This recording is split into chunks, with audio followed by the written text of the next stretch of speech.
Good afternoon. I'm Jeannie Sweeney from the Above Board Chamber, and I'm ready to learn these delicious food items that we're going to have today. By the time we're finished, we're going to learn how to make 3 delicious meals from 3 delicious cooks, or chefs, may I say, and we are very excited. If you are here for the first time with the Above Board Chamber, we just want to thank you for joining us. We have all of our chefs on right now, so we are excited. If you don't know anything about the Above Board Chamber, what we do is panels of experts to teach business topics, and we work in Lee County and Tyler County. So we got experts today to teach us how to do phenomenal meals that we're very, very excited about. We do a lot with our members for the Above Board Chamber. We have a phenomenal website that was put together by Conrick PR and Marketing with Mr. Javier Fuller, and we're very excited about that. We do press releases that we put out for free for our members, blogs, upcoming events, and lots of things are going on at the Above Board Chamber. We want to get to today's program. We're really excited. I'm honored to introduce you to our co-host today, our co-special host, and one of my BFF, and that's Connie Reynolds-Williams, and she is the founder and CMO of Conrick PR and Marketing. Connie, you want to tell us a little bit about yourself? Hi, Jeannie. Thank you for having me on the show today. Excited to have our second culinary chef creation segment today. Conrick PR and Marketing has been a proud member of the Above Board Chamber for a good number of years, as well as a proud annual sponsor of the Above Board Chamber. This session is exciting because we do love to support our local restaurants and our local chefs. And who doesn't like to eat, right? So today we have 3 amazing chefs with us.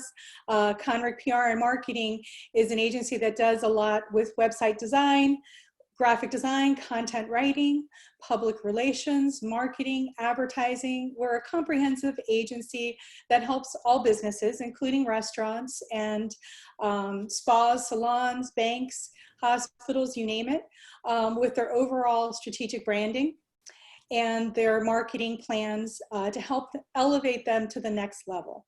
So we're honored to be here. We're honored to be a sponsor today. Thank you, Jeannie. Well, we are very excited. I'm excited that we can talk about our first sponsor, which is basically a brand new, I think they came, Don, if I'm correct, in Naples in 2019. Oh, we got to unmute you. Can you hear me now? Yep, I can hear you. What was the question? Well, I said, I think you started in 2019 with your restaurant. Is that correct? Actually, we opened February 21st of 2020. Oh, okay, because I know I went over there to meet you, and your restaurant is absolutely gorgeous, and you have this beautiful bistro store that's next door that people can buy all kinds of items to make the delicious food that you prepare each day for the people in Naples. We are so excited. I can't wait to be able to go back there and eat some of your delicious food, because I had a wonderful time just visiting when you were opening up. So thank you for joining us today. Connie, you want to tell us what he's going to prepare? Sure. Chef Don Splain is preparing a delicious gazpacho today. That's a traditional shepherd's dish made with fresh tomatoes, garlic, and olive oil. He'll also be preparing a roasted chicken dish with mango passion fruit salsa and a side of tomatoes and kale. So sit back, get ready for Chef Don Splain to create a culinary creation for us that is going to make us want to jump through the screen and do a little taste testing today. All right. So today I really, I hope I have enough time, because I love gazpacho and I love teaching gazpacho. And this is basically after I got out of culinary school, I actually traveled to Spain and actually worked with some of the culinary elite in Spain. And one thing that they taught me was gazpacho. And I remember when I started talking to them about gazpacho, they were almost offended because I didn't really know kind of their national dish. And so today, and what you need to understand is whenever you hear the word gazpacho, it's one thing. Gazpacho is a mixture of bread, olive oil, and garlic. And that's all it is. Bread, olive oil, and garlic. And when you have bread, olive oil, and garlic, you can mix that together. Whatever you put that on makes it that gazpacho. So in Spain, you can have a eggplant gazpacho, which is traditionally a casserole. So you put the garlic mixture over top of it. You bake it in the oven. And so with the tomato gazpacho, all it is the tomato, garlic, bread, olive oil, and a little bit of salt. And a lot of times, if you ever see any kind of what was really neat is you could see basically what's called gazpacherias, or what you would serve the gazpacho in. And that was, you would have all these little cups that were all the way around it. And, I thought that was, to portion, it's almost like a punch bowl. But they informed me that, no, that's where you put all your little extra vegetables in. So it doesn't actually go into the soup. You let your guests decide what they want to put in it. And they would put it in, they'd be able to scoop little spoons out of the little side dishes, and they'd be ready to go. So what I did is I took my bread, because traditionally this would be made with day-old bread. So I had to make my day-old bread today. So it's like I took fresh bread, dried it out in the oven. And so what you'll see is I'm putting it in my mortar to make my paste. So I'm only going to need a little bit. And then I have a couple nails of garlic. And, to make it more expedited, I'm just going to microplane my garlic over top.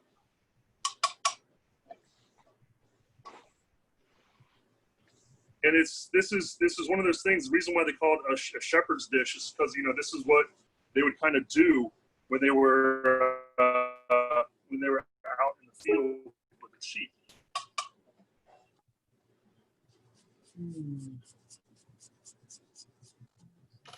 I get quiet when my fingers get close to sharp things, just so everyone knows. So you mix that in. Then what I do is I add a little bit of salt. Now, it is key. Salt is so important in this dish, and the type of salt that you use. And the reason why I say that is it's important because it acts like little razor blades. So what it does is it helps to break down the garlic. It helps to break down the bread. But the other thing is that a lot of tomato farmers, will use fish emulsion when they grow their tomatoes.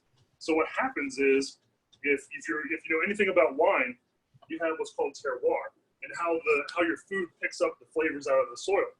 So what will happen is, if you use fish emulsion to grow your tomatoes, and then you use a sea salt, a lot of times that sea salt will really bring out all of those fish flavors in the tomato. So you have to be very, very careful when you do that. Now, if you're at home and you have any kind of food processor, Cuisinart, anything like that, you can actually do this relatively quickly.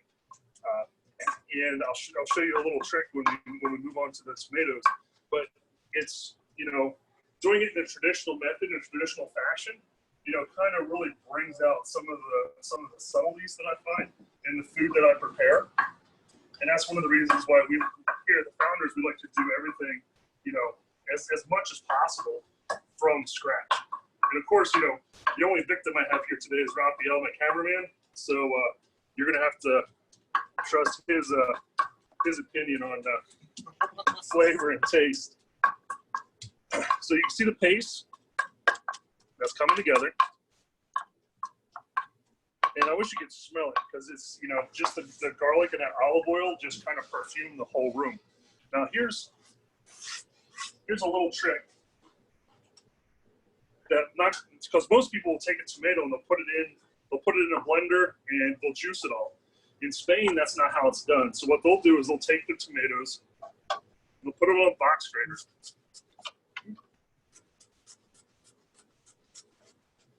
and that will go in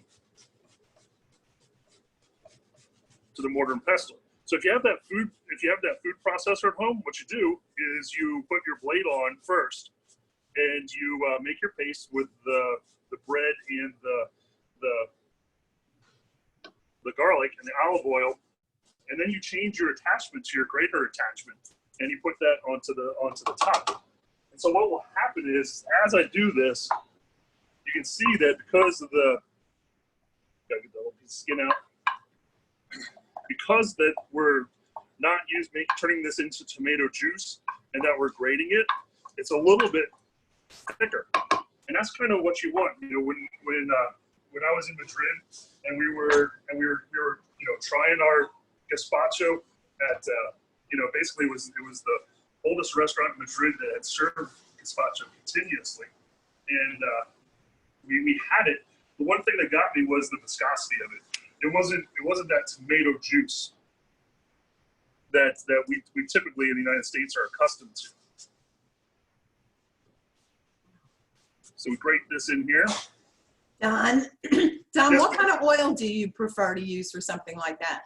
Okay, so the oil that I use for this is actually, it's called Lorenzo number 5, and this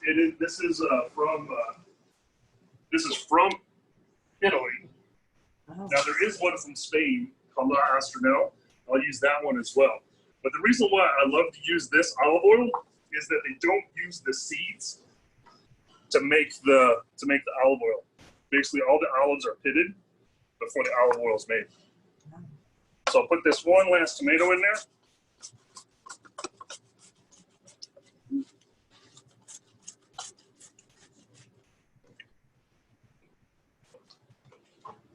And the one thing that when you start using the heirloom tomatoes, you learn that all your different tomatoes have different characteristics and are going to add a little bit different dimension in your soup.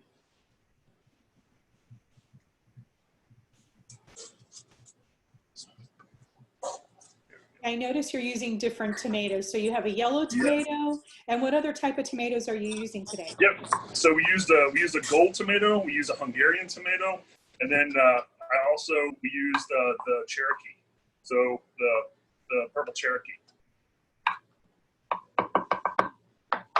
Thank you.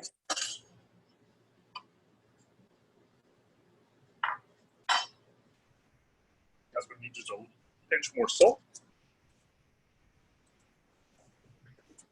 And I'm going to add just one more smaller tomato. Now remember, there is garlic in this, so if this is a date night food, you might want to. I'm saying this because Raphael's got to taste it. Stop it.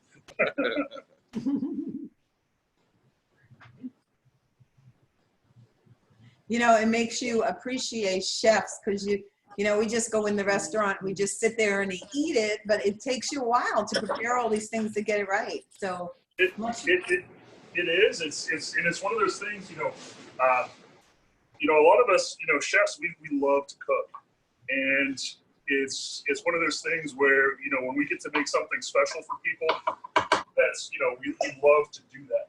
So you think about what's the best food that you can reminisce on, and that's typically either your grandmother, your mother's cooking. Sometimes bad memories are associated with that, but it's the idea that the heart is put into it. That love is an actual ingredient. So here's your gazpacho. wow. Looks amazing.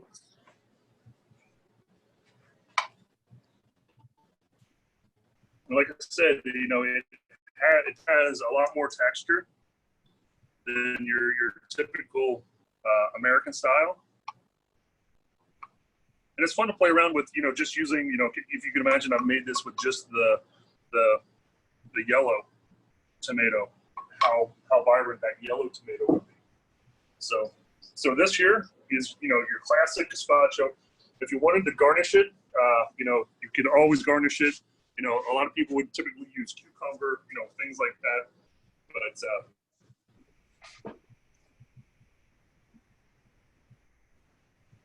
You think we could jump in the screen and get that, Connie? Yeah, this is where I'm reaching for a spoon to try to get to the cave. all right, so now I'm going to change gears.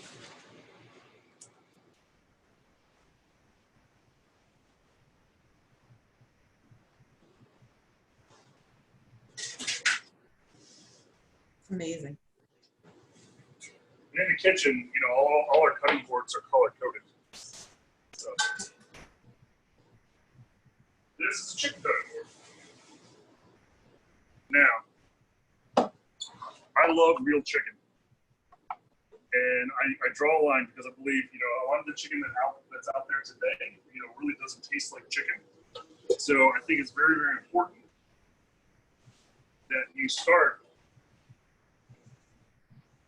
with, Close your eyes, vegans. yeah, this is definitely not the vegan part of the. Is that a head? All right. So, I knew you were going to say something, Jeannie. so this is a chicken the way chicken should be. Oh, I don't know.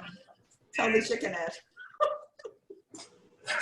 And it's one of those things that, you know, whenever I get chickens, you know, I always look because I want to know how the chicken was raised. I want to know how the chicken was processed, and you know, basically the whole you know, 9 yards. And the other thing is that I also, when you get chickens like this, all of this can get turned into stock, and that's where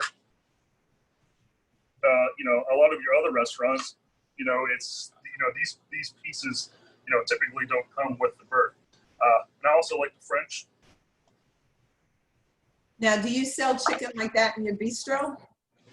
This one will be coming on the menu shortly. This is a heritage bird, and it's basically just like you have your heirloom tomatoes. This is basically would be like an heirloom chicken, and it's all fed on a natural diet of vegetables and insects. So what we all have to do is we have to make sure that we season the inside. Inside. We also have to make sure that we season up underneath here. So And what do you, this is the great thing is right here we see all fat. Typically your chickens today don't have that fat. Now what we're gonna do is what did you season it with? Salt? Is that this just salt. Okay. That's it, just salt. And so then we put onion. And what will happen is this will perfume the bird. And when we put the onion in here, Oh, and I also put fresh thyme. wow.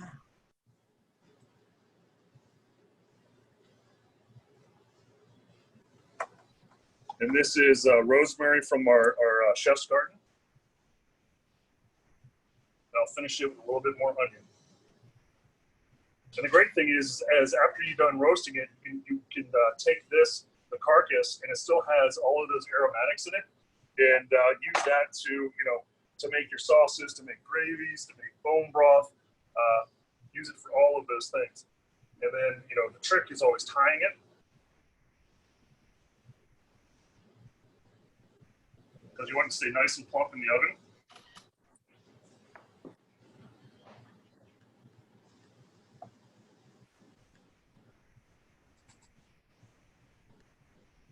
that rosemary and thyme is going to smell so good when it's in the oven? Absolutely.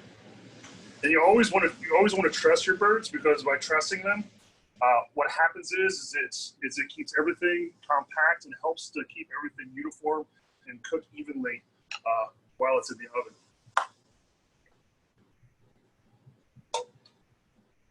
So what I'm going to do, Raphael's going to sing a little tune while I go check the stuck chicken and see where we're at. Raphael, we didn't know you could sing. I am not singing a tune.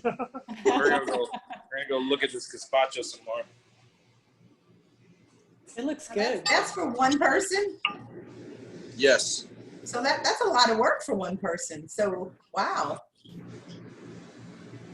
You know, like he said, a lot of chefs will make this or a lot of us will make this in a food processor, which will change the consistency, no doubt, and the way it feels when it's going down. But that looks delicious. I think it's worth the extra effort to get that kind of Yeah, absolutely. So I'm going to have to ask the chef if he freezes the remaining parts of the chicken so that he can then boil it and use it for stock, I guess, later in other dishes. And I'd also like to ask him, does he season the outside of the chicken? Yeah, he did put, I think the recipe calls for seasoning the salt on the outside and the inside. Oh, okay, I didn't see him do the outside, okay. And he said that even lifting the skin a little and putting it over the, I think he calls it the truss part of the chicken. So the salt you can be very Yeah. generous with on the outside, underneath the skin, and in the cavity. Very good. All right, so the sun chicken's not quite ready yet. We'll move on to the salsa.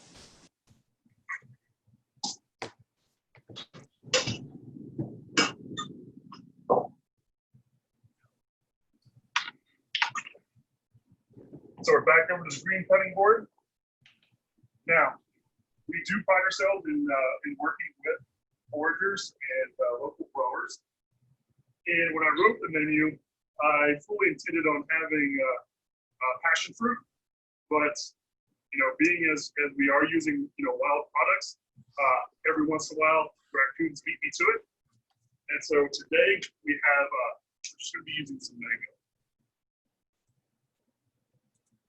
Now these mangoes are also brought in from our foragers, and so these are called instant mangoes. Usually, as a consumer, you only experience about 3 different types of mangoes, and this is a trick I should show you guys. So if you take a mango, right, you have a mango, and you put it on the cutting board, and you let go, it will roll so that the seed is parallel to the table. So if you put your knife right on the stem, come up about 1/4 inch, you'll miss the seed. What? Flip it over. Good tip. There you go. And that's how this is what we call mango cheeks. So that's how you cut your mango cheeks. So same thing. There's my stem. I've already cut the one side off, so I just got to line my knife up with that. 1/4 inch to the side. There we go. I have my other mango. So what I'm going to do is I'm going to cut these. And this, again, I wish you guys could smell this because, when you get into, your off-market mangoes, it's a complete world of difference.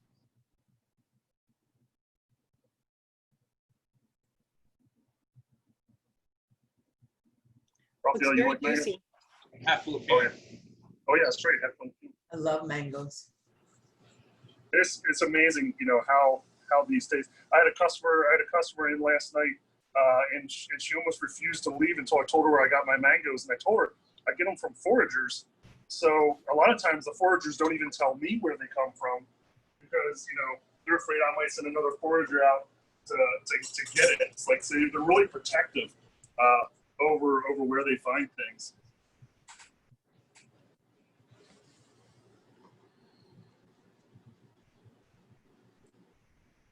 That looks delicious. You just made that look so easy. Yeah. I taught him that. I bet you did, Raphael. Everyone knows I'm lying. So with this, I want to keep it really fresh. So I'm just going to be using my mango. I'll be using a little bit of white onion. It's really important that we want the mango to shine through. So we have to be very careful with the sulfur content in the onion. So I'm only going to be using just a tiny bit of this onion.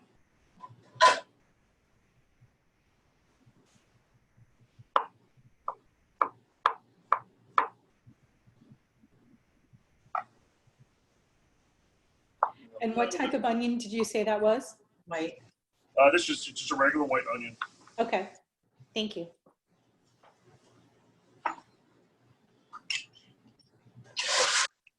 Mix this up a little bit. And I'll be adding just a tiny little bit of salt. It's such a different combination. Mangoes with onions. And a little bit of olive oil.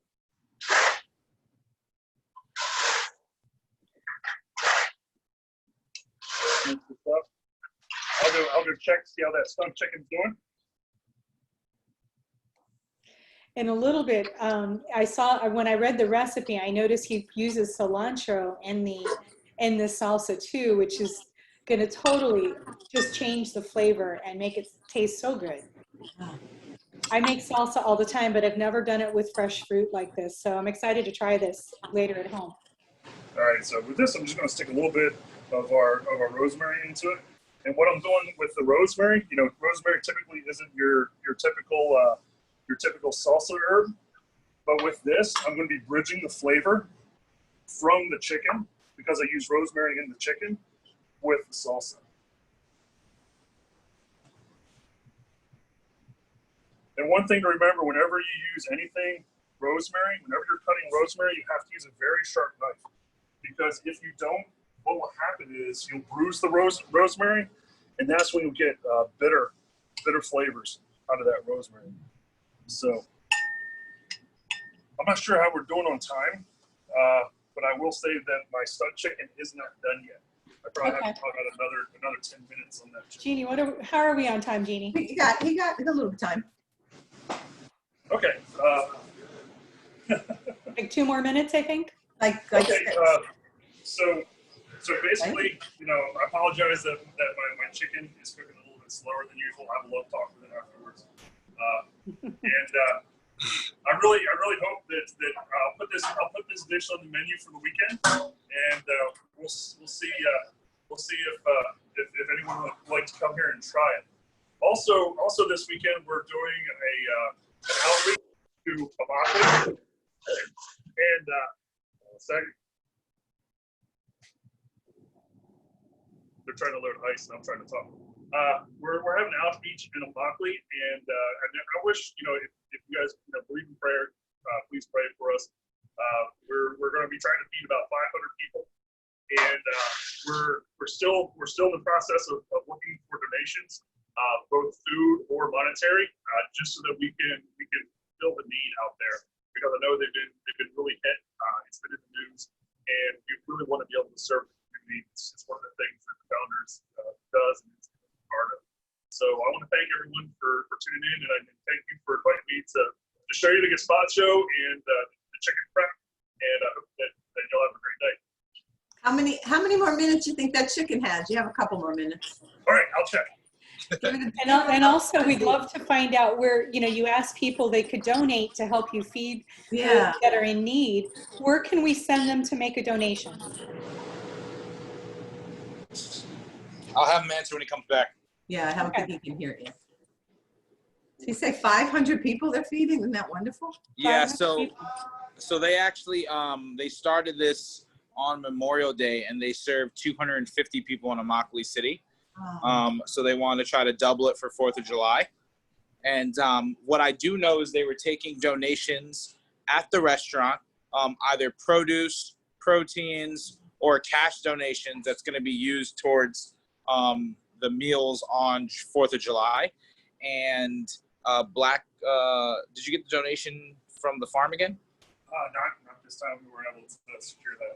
They want to ask, what do you need? Where can they donate? How can they? Right now, I mean, the best thing is, like, because we're a restaurant, I can make the dollar go farther than most people that can make a donation of food go. So we are asking for monetary donations. We're a 501c3, so we can always give the tax credit, the receipt for any kind of monetary donation. Yeah, we're still looking to raise about $1,000.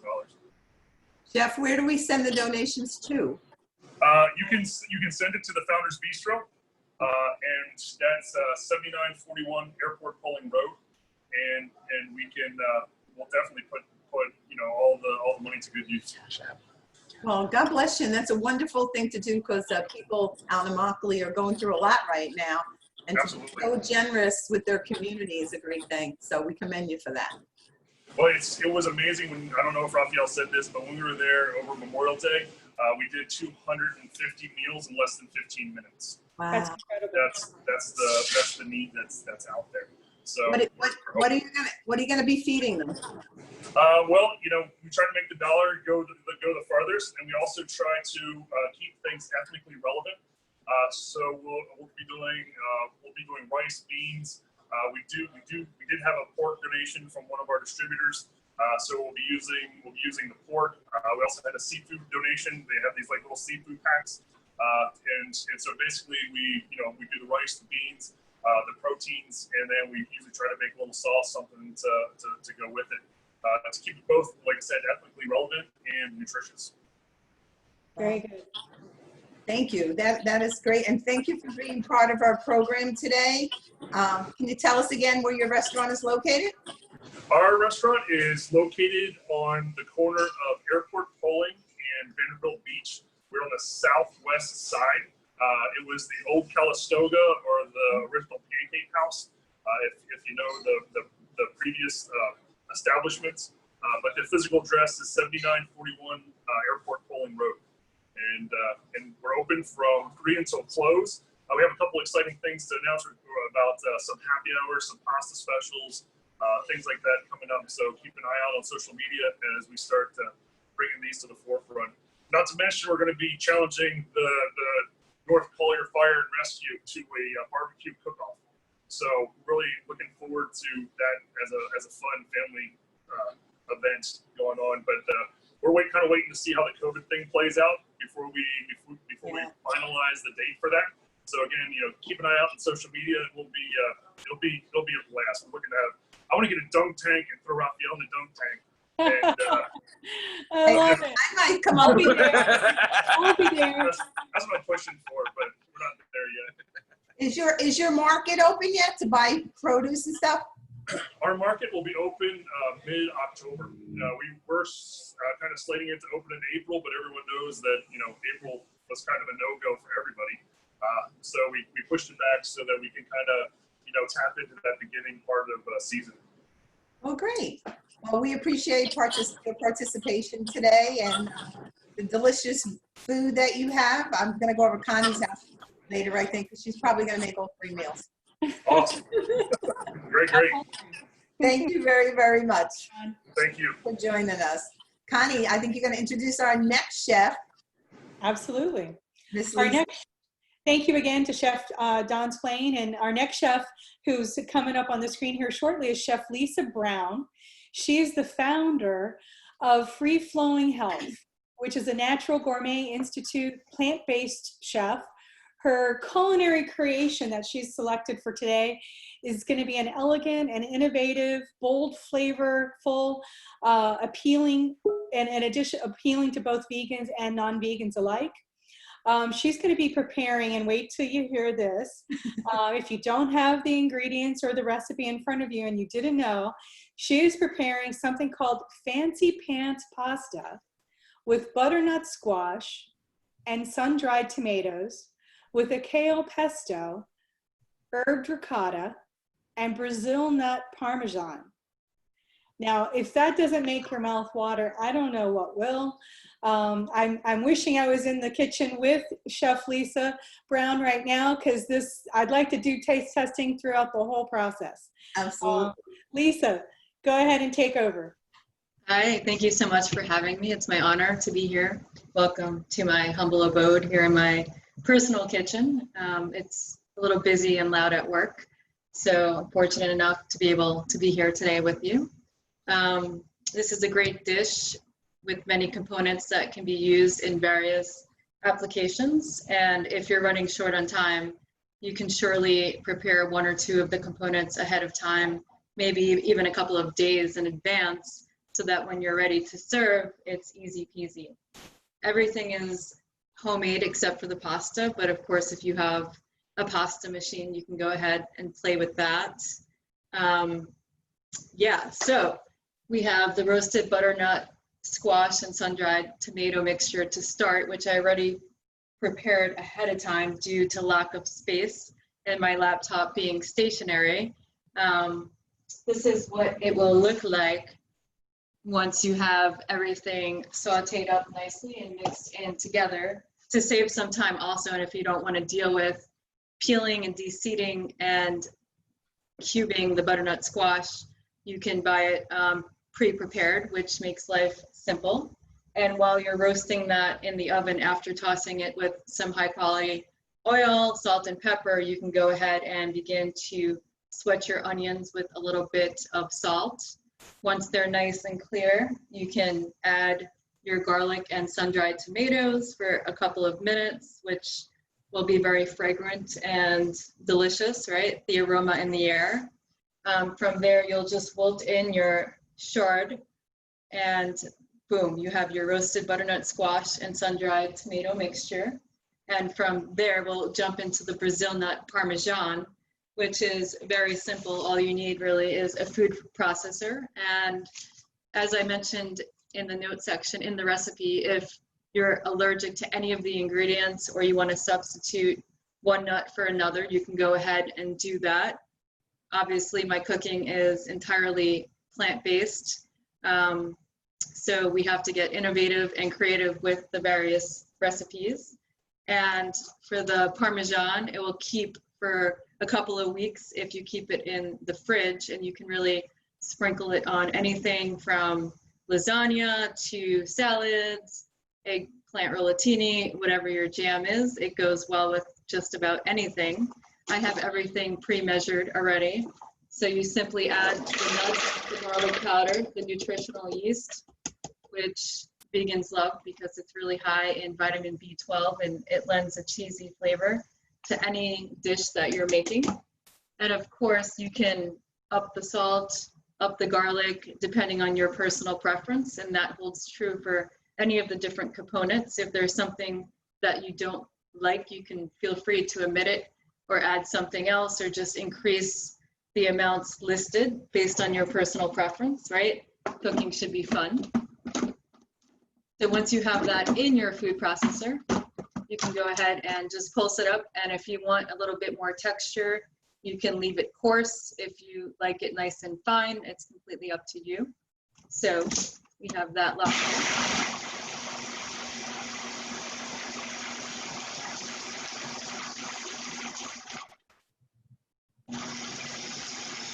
Just blend until it's nice and well incorporated.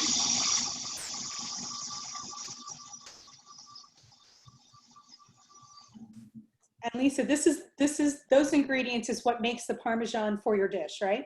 Yes, and this is the most basic of the components. And I'm doing it first so I don't have to rinse out my food processor 2 more times. So starting off with this, it's the simplest. And as you can see, this is what it looks like. And you can blend it so that it's even finer if that's what you prefer. But I like a bit of texture in my pasta, so I'm going to leave it a little bit coarser. And voila, that's it. All there is to it. Get that going. And the ingredients in that again is Brazilian nuts, garlic, and nutritional yeast? Yeah, and a little bit of salt. Okay. So it's really simple. You can substitute cashews if you're really nice, or even walnuts. It just depends on your personal preference. So we'll save that for later. And next up we have the herbed ricotta, which you can use just cashews if you want a creamy texture. But I like to add some tofu, which looks like this after pressing it. So what that means is you wrap it in a clean cloth or paper towels, put it in a dish so that it can catch any liquid that is pressed out of it. And then you want to place something heavy on top of it. I like to use a cast iron pan. You can use some books. And then you'll check on it every 20 minutes or so for 1 to 2 hours to make it nice and dry, because tofu is very absorbent, and you want to release the liquid so that it can absorb the flavor of whatever you're mixing with it. And it's very versatile. Vegans use it all the time. But of course, if you're trying to omit soy from your diet, then you can just stick to the cashews. Once crumbled, this is what it looks like.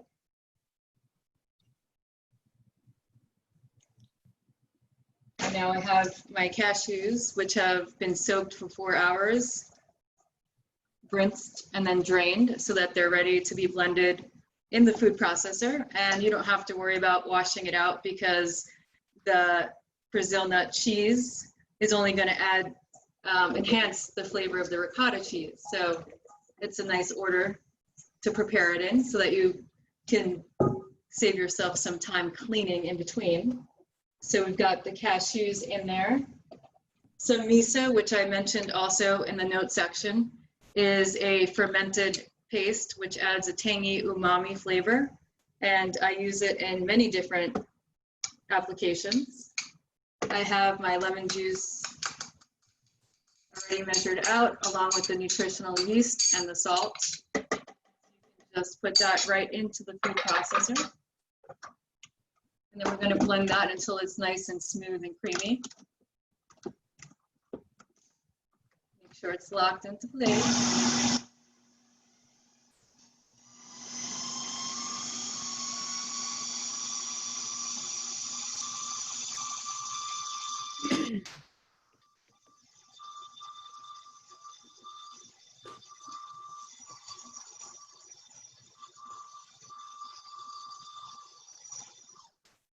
And you want to check it from time to time to make sure that everything is well incorporated. Scraping down the sides helps to get everything blended thoroughly. You might need to add a tiny bit more of liquid. The acid, the lemon, actually brings out the cheesiness of the nutritional yeast. So that's a nice little tip. So the liquid you put in is lemon then? Yeah, a little extra lemon juice just to get it going.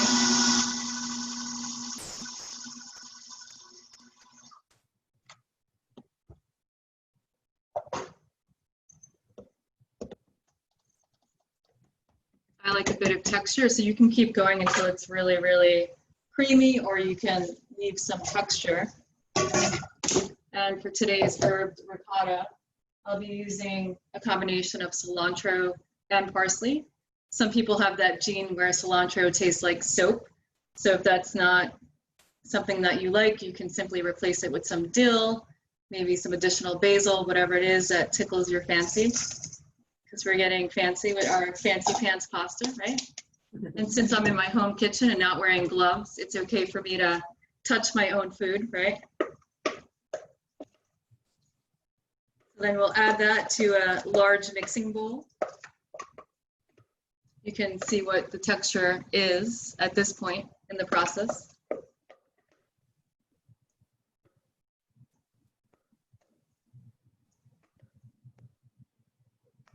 And you'd be surprised how flavorful this really is once it comes together. So take some of that tofu. And I just like to mix it up a bit. And you can really get in there with your hands.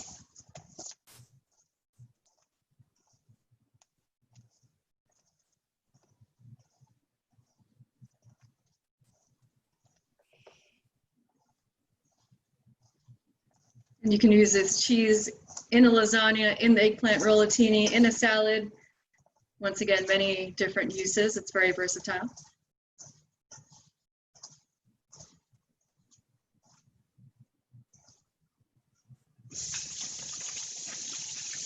Of course, along the way, you want to constantly taste your food to see if you need to adjust the seasonings, to add some more salt, some acid. So this lends a tanginess to the pasta dish where the kale pesto is very savory and the butternut squash and sun-dried tomato mix lends a bit of sweetness, so it's nice and balanced. Then you have some texture from the Brazil nut parmesan, which is really nice. So you can see it kind of mimics the texture and mouthfeel of actual ricotta. Mm-hmm. Looks delicious. It does. Yeah, and it's really, really simple, even though this recipe requires a lot of ingredients. You can take it or leave it, maybe just try one or two of the components, see how that goes. Next up, and what you've been waiting for, right? The kale pesto. Start with some blanched kale. Obviously, for the sake of time, that's already done. So we blanched the kale just to break down some of the fiber, make it a little bit less bitter, and it also adds a beautiful color. You don't have to worry about washing out the food processor once again because it all melts very nicely.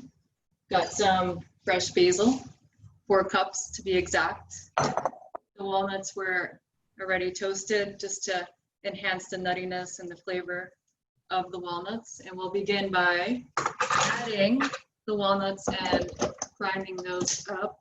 to a fine powder.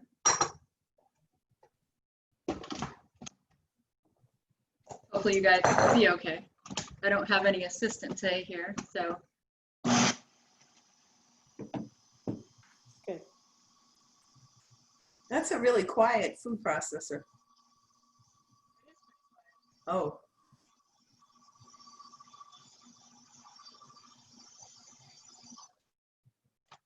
So once that is grinding into a meal, you can add the blanched kale.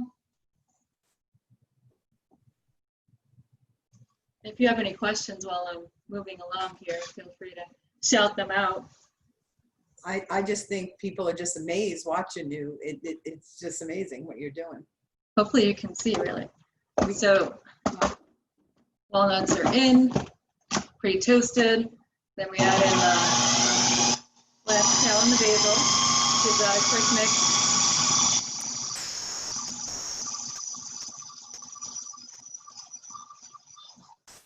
It's so funny today, the world that we're in, doing everything virtually online, it takes a little getting used to. So you just want to push that down and add the rest of your ingredients. I happen to really like garlic. We've got some more miso. So instead of the 2 cloves that I listed in the recipe, I have about 5 here. Ah, You do like garlic. I'm going to throw in some of that Parmesan that I made earlier. A little bit of lemon juice. now how many people is this going to be able to feed? It depends how hungry you are, but at least 4 to 6, I'd Nice. say. So we have our kale in there, we have our miso, the walnuts, the basil, the lemon juice, salt. And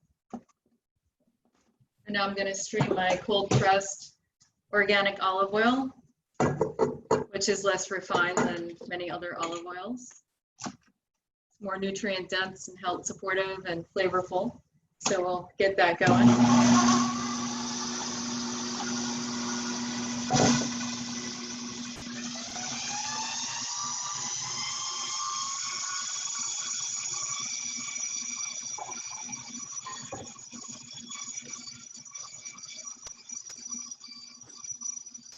This takes a bit longer than the ricotta, so just want to keep an eye on it.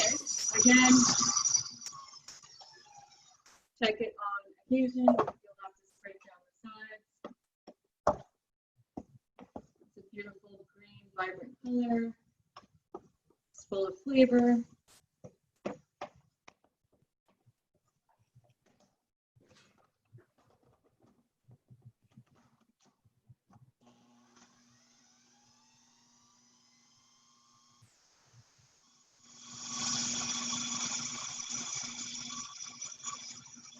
Almost there.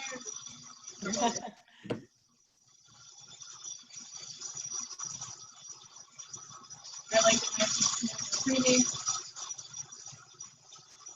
I like what you said earlier. This is something that would go good with anything. I could see this over a chicken breast or, you know, for those that are non-vegan, or any pasta, rice dish, or anything like that.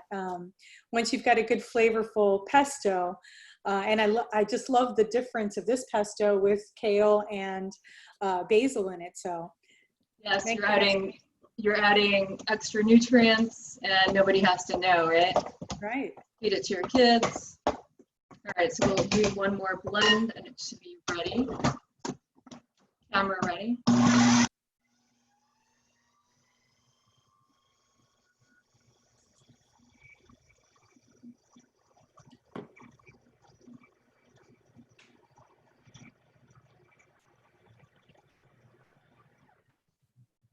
Okay, so as long as you have this one piece of equipment, you'll be all set to be able to prepare this at home.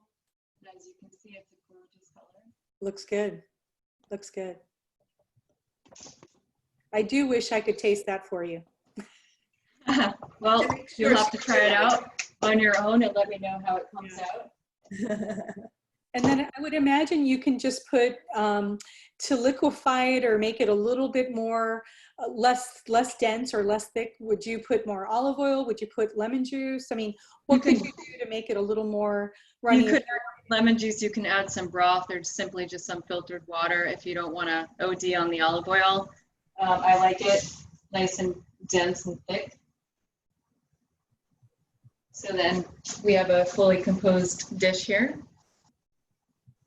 That looks Sprinkle the Parmesan. Looks And it's amazing. that simple. I think you need that to deliver that to me today. I think I should too. So you can toss the pasta with the pesto, you can thin it out. It's really, like I said, personal preference. Cooking is about being intuitive, about being innovative, especially in this plant-based world where you have to be able to translate traditional recipes to make them taste good and, you know, appeal to everyone, not just people who are eating in this way. Lisa, tell us about your new venture you're going to be doing soon in the next couple weeks. Okay, well, you can find me at Cafe U, and we have a vegan chef tasting coming up, a 6-course fancy dinner on July 25th, limited seating, so I'd love to meet you. Aside from that, there's an amazing lifestyle medicine center opening in Fort Myers called Vibrant Beat. And so I'll be partnering with Dr. Tashner to offer the community plant-based meals, education. I'll be teaching yoga there. He'll be doing nutritional counseling. So it's pretty much my life under one roof, very in alignment with what I already do. It's going to be a great addition to Southwest Florida. I encourage you to check them out. And if you'd like to meet me in person, come to Cafe U on July 25th. The menu will be out soon. And yeah, that's pretty much it. Cafe U's in Cape Coral, and the new Cape Coral. place, I think it's going to be on College Parkway in Fort Myers. Is that correct? Do you think?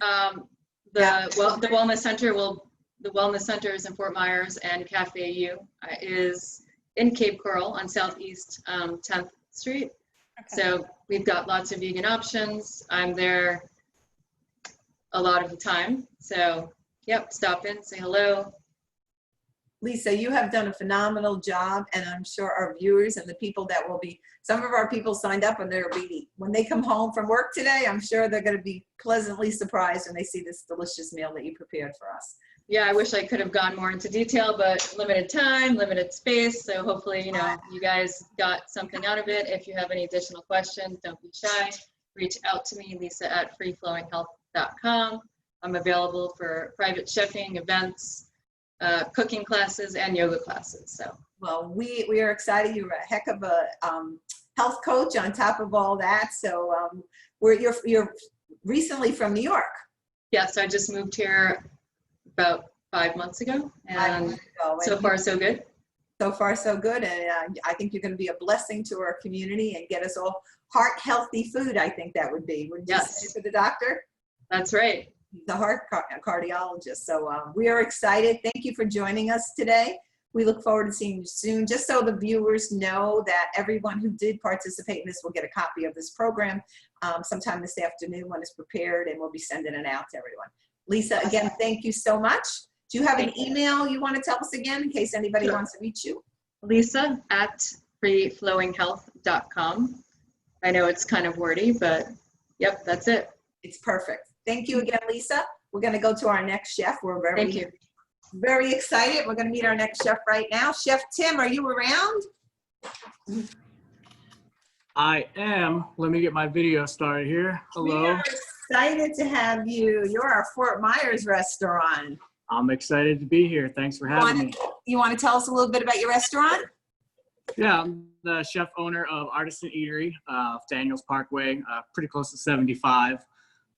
We normally do breakfast, lunch, and dinner 7 days a week, but with the COVID, we cut our hours back, and we've only been doing lunch and dinner 5 days a week, and then brunch Saturday and Sunday. Moving forward, we are closing the restaurant for a few weeks. We're going to take a little vacation and then reset when we come back, and hopefully the virus is settling down a little bit by then. We're excited. I think Connie's going to tell us what you're going to prepare today, and we cannot wait to taste it. And we hope you have a great vacation, because when you come back, we're all going to your restaurant as well. That's good. Connie, you want to tell us what Chef Tim is going to prepare today? Absolutely. Thanks for being here again, Tim. And we know restaurants are going through a really rough time right now with COVID-19, and we appreciate all the chefs being part of today's program so that we can learn and eat healthy, learn how to prepare some food now that a lot of us are also isolated and quarantined at home and having to cook. I mean, we'd rather be at your restaurant, but sometimes with different situations, we're having to cook a little bit more at home. So these are great, helpful tips. And I love what you're preparing today. Chef Tim Yoa is preparing a tasty breaded pork schnitzel with a light summer salad with lemon basil vinaigrette. So go ahead and walk us through this, Tim. All right, so I picked this dish because we're in, the beginning of summer. It's hot. Nice refreshing salad on top of a thin fried piece of pork. You can't beat that. So what we're going to start out with is heating up our oil. Now, we're just shallow pan frying. We're not going to deep fat fry. So you just need about a 1/4 inch to a 1/2 inch of oil in your pan. I chose a cast iron skillet. The reason I chose the cast iron skillet is because it holds temperature better than, let's say, stainless steel. That way it'll take longer to get hot, but once it gets hot, it'll maintain a steady temperature. So you won't end up burning your oil or cooking in low temperature oil. The type of oil you use is important as well. You want to use an oil with a high smoke point, which means that it will burn at a higher temperature as opposed to a lower temperature. So oils like canola, any blend oil, I'm using peanut oil for flavor. Or refined avocado oil would work as well. You want to stay away from things like coconut oil, extra virgin olive oil when you're shallow pan frying or deep frying.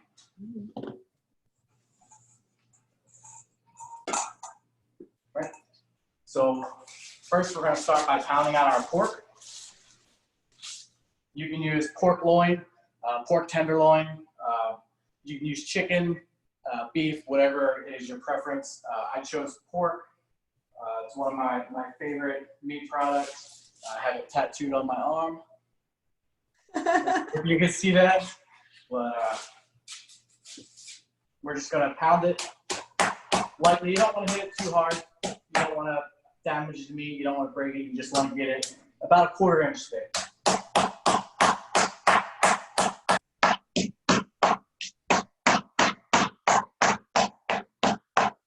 And this plastic here is just to keep a separation between the cutting board and the pork and the mallet and the pork. It just helps it spread out faster, and it kind of interrupts the damaging of the pork so you don't get any odd holes in there.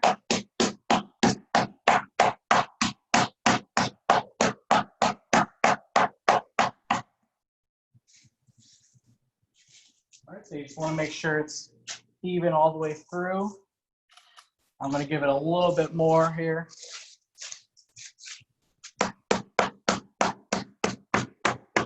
Sorry for the loud bang. All right. By the way, I love your kitchen. Thank you. It's the in-laws. The restaurant's up and running today, so we decided to stay out of their way and do our thing here. So we're going to season both sides with salt and pepper.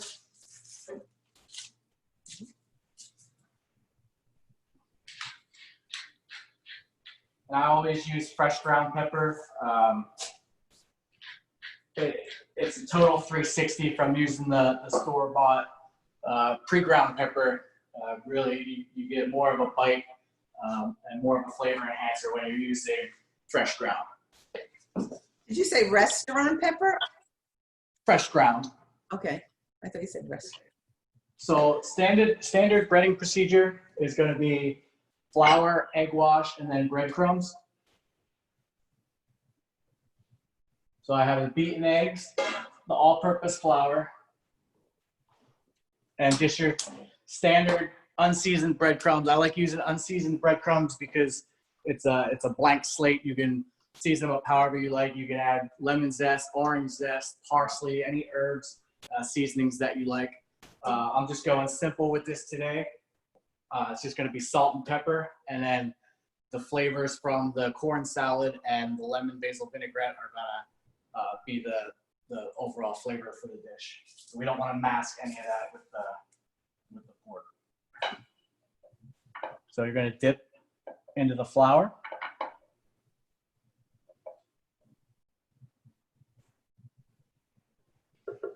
Into the egg. And you want to make sure that the whole piece gets coated, because if not, when you're frying it, it'll break apart and it'll make a mess in your fryer or in your pan. And then we'll go into breadcrumbs.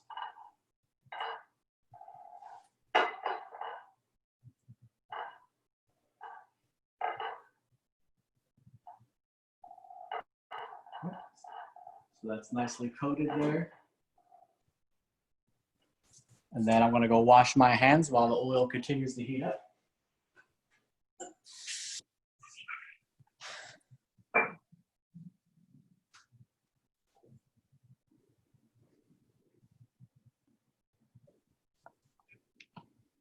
So there's a couple ways you can tell if your oil is hot enough. The simplest way is a thermometer. I always carry one around with me. Even when I'm on vacation, people ask me to cook, I always have a thermometer with me.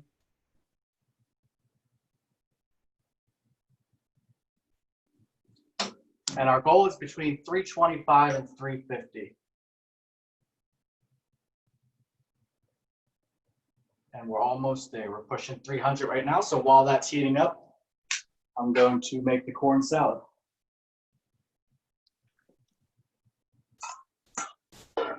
So for the lemon vinaigrette, I take the lemon and roll it, and this is going to release any of the juices that are on the inside, give you more yield for the lemon. Kind of breaks up the cells, and you can see how much more juice you get when you roll it as opposed to just cutting directly into the lemon.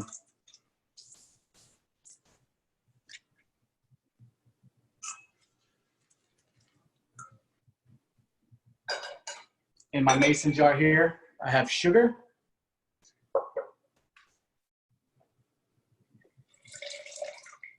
Just pour the lemon juice into the sugar. I'm going to season it with a little salt and pepper. Every step of the way, you should be seasoning your food. That's the secret to why restaurant food always tastes better than homemade food, is proper seasoning. There's no tricks, there's no magic. It's just seasoning throughout the process.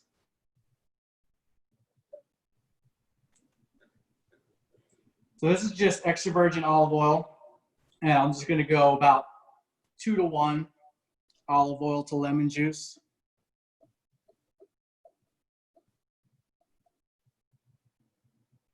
And then you can do this in a bowl.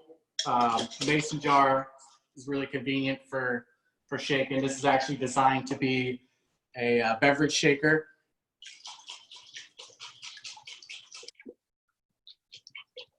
You just want to get that emulsified to a nice dressing consistency. All right, and we'll set that aside there.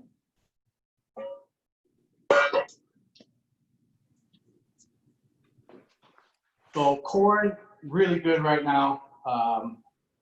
Most corn in the States right now comes from Immokalee, so we're in the right spot for corn. When you're in the grocery store and you're picking corn, you always want to open up just for like the first inch or so and just make sure there's no dry patches, no discoloration. Anything like that's going to let you know that your corn has either been sitting for a while or it's been invaded by a parasite or just, you know, isn't ideal for your recipe. You could cook your corn, you could roast it, blanch it in water. I like raw corn. I like the bite that it gives. It adds a little extra crunch to the dish, especially in a salad. And I'm just cutting down. Big chunks are okay. If it stays together, that's fine. Just adds a little more character to your salad. Shows you that it's homemade.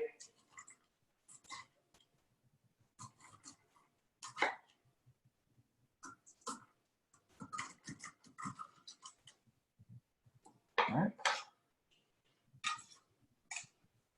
I'm gonna add this into your bowl. And corn does make a mess.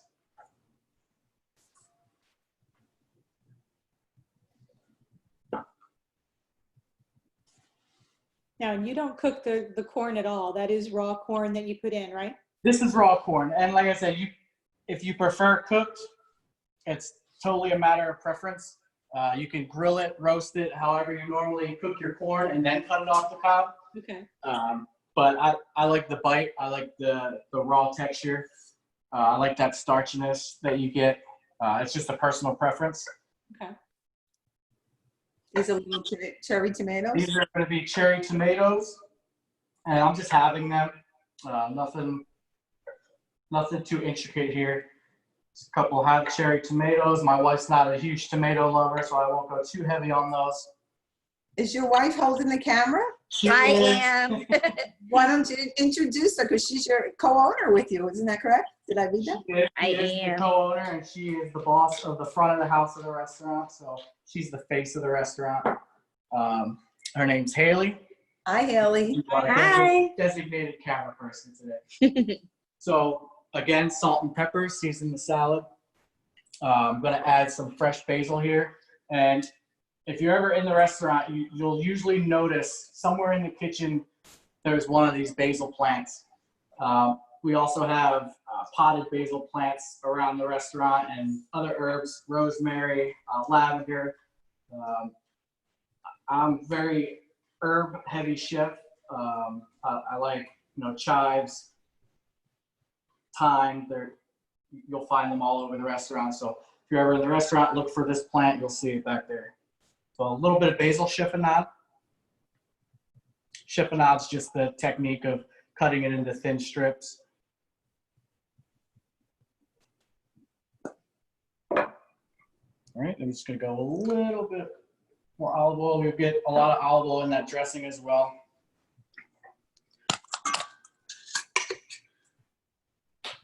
Then we're gonna go ahead and dress it.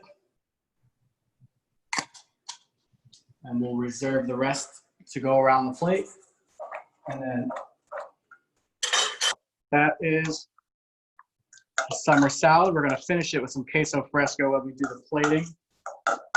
You can use any cheese you like, really. Queso fresco, queso blanco. I like queso fresco. It's almost has that raw pressed cheese taste and texture.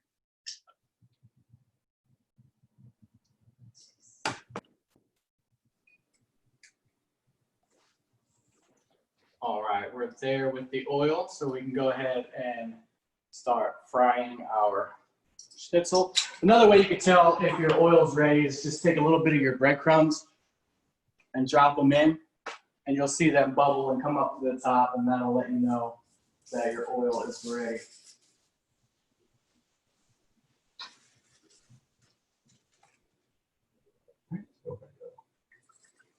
Right in the pan with that.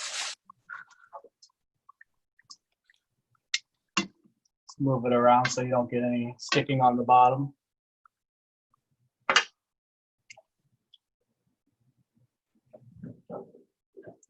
Do you prefer cooking in a cast iron dish versus another type of frying pan? It depends on what I'm cooking. Typically in the restaurant, I would use the deep fryer for this dish. I don't have a deep fryer here, so my next best thing would be the cast iron. Like I said, it holds heat really well, so once you get it up to temperature, it's going to take a little bit of time to get there, but once it gets there, it's going to hold and not fluctuate too much.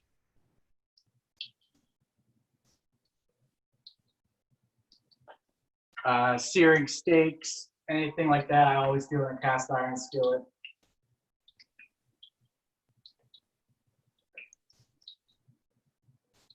And you notice the oil is not completely covering the pork schnitzel, and that's what I was talking about with shallow pan frying as opposed to deep frying, where your meat would be completely coated and submerged in the fat. And how much cooking time do you generally give it? I imagine it depends on the size or the cut of the meat, but Yeah, typically when we'll do a schnitzel sandwich at the restaurant, and it'll only take about 1 to 2 minutes because we pound it so thin. Because you're eating it in a handheld, so it's a little more convenient that way. This one's gonna take a little bit more time, not too long, too much longer, maybe 5 minutes or so.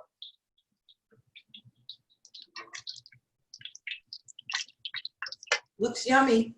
And typically, pork should be brought up to a temperature of 145. That's recommendation, but I typically like to eat my pork medium, especially pork loin, pork tenderloin. I like it on the more medium side. I know a lot of people are still weird about eating pork under, so in the restaurant, when we do our sandwich, we cook it all the way through.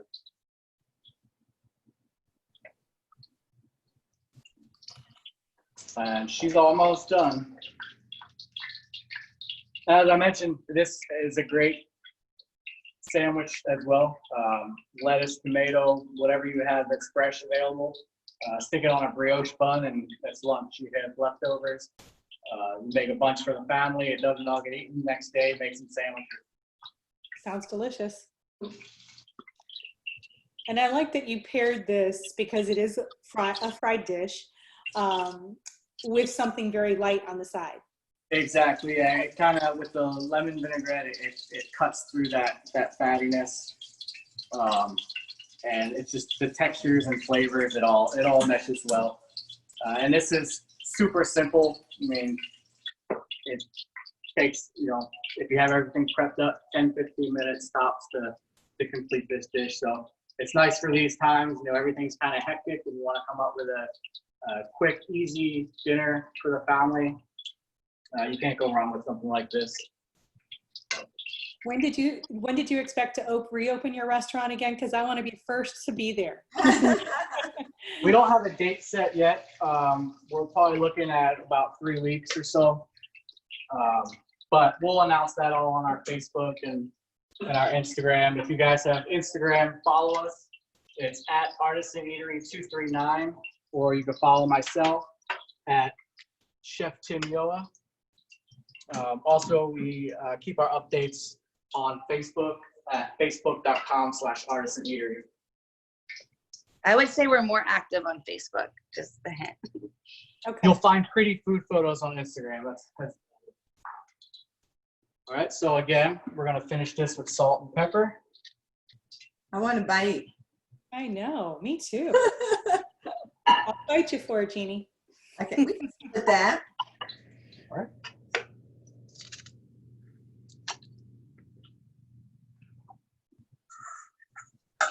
All right, our plate, our salad that's dressed with that lemon vinaigrette and basil.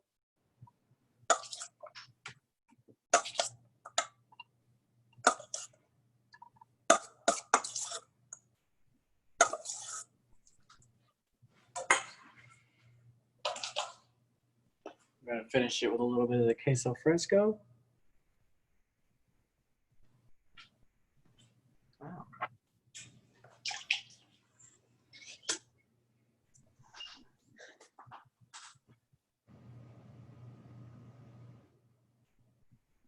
See how you make it look so pretty? That's exactly what I got to do at home.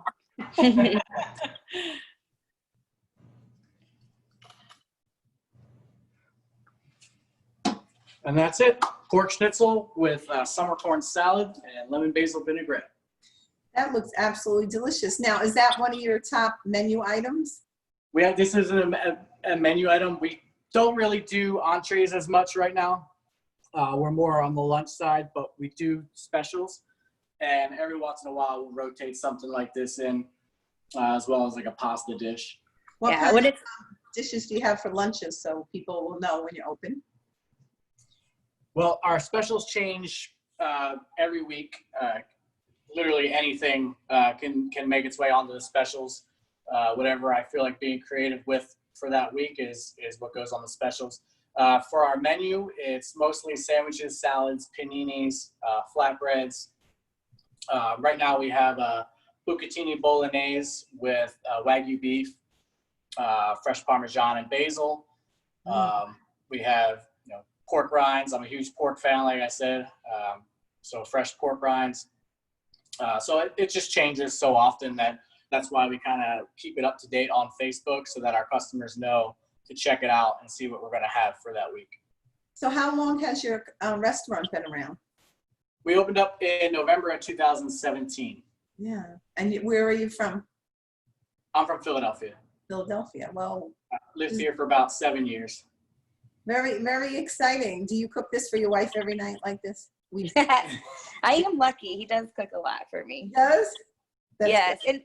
and we do have a really good cheesesteak from Yeah, Philly. I'm from Philly, so we have to have a cheesesteak on the Gotta menu. have the cheesesteak. And it's got some mention in Gulf Shore Life, so it's up there with the top of them here. Did you? Yeah, you got an award or something from Gulf Shore Life, didn't you? Got something.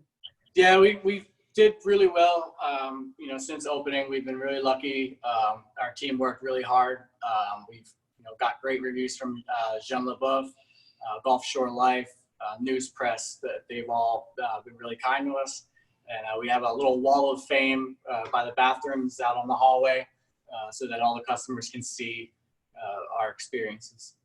Well, you're making a difference in Southwest Florida with your delicious food. So we want to thank you for joining our program today. Could you tell us again where you're located? So when people review this again, they will. Sure, we're located off Daniels Parkway, off exit 131, off 75, right across from Fiddlesticks. Okay. Right across. Okay, very good. Well, thank you again, and thank you for the wonderful camera lady that you have there as your wife. Thank you. We Thank you. appreciate being part of your program, you being part of our program. As Connie said earlier, we want to help the restaurants and we want to help the chefs, and we thought this was a good way to let people see what you do, so they can not only make it, but they can drop in your restaurant. Can people stop by and order this stuff for people that are afraid to go into your restaurant? Yeah, we do curbside pickup, carry out, all of that right now. Okay, well, that's a good thing to know. Hear that, Connie? I did hear that. Yeah, we're ahead of the times with our PPE and safety. We put up a plexiglass barrier between the kitchen and the dining room. All the employees are required to wear masks, take their temperature when coming in. Thank you. So we're on top of it. Well, I appreciate that. I'm sure a lot of other people in the community do. So we're going to wish you a great vacation. I'm going to call whoever, any of the other, Lisa's still on there. Lisa. And Don's not around. Can we bring Lisa back up here too? No. Here I am. Hey, guys. Hi, Lisa. I was going to bring you both up there, and I was just going to thank you both for joining us. But can we get both of these up here? Let me see. We just want to see the two of you. Well, you both can hear me. So we want to thank you to the 3 chefs for showing us some amazing meals today that our listeners can listen to now or listen to the recorder later on today or over the weekend. We're very excited. We have some new things coming up with the Above Board Chamber. We just want to let everybody know. On Thursday, July 9th, Economic Recovery with James Sweeney from Credit Suisse. He's the Chief Economist and Regional CIO for America. On July 16th, we're doing how to create diversity in the workplace. And then we're looking maybe July 23rd to do another chef show. If anybody wants to get on our mailing list, please let us know. You can do it on our website or you can give us a call. Our website is aboveboardchamber.com. Thank you again to all of our chefs.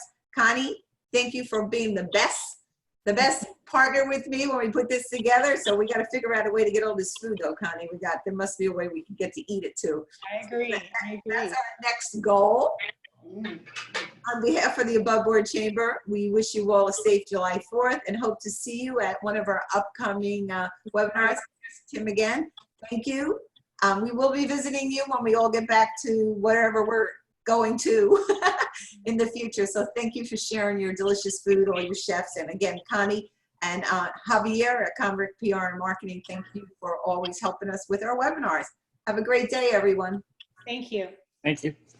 Thank you.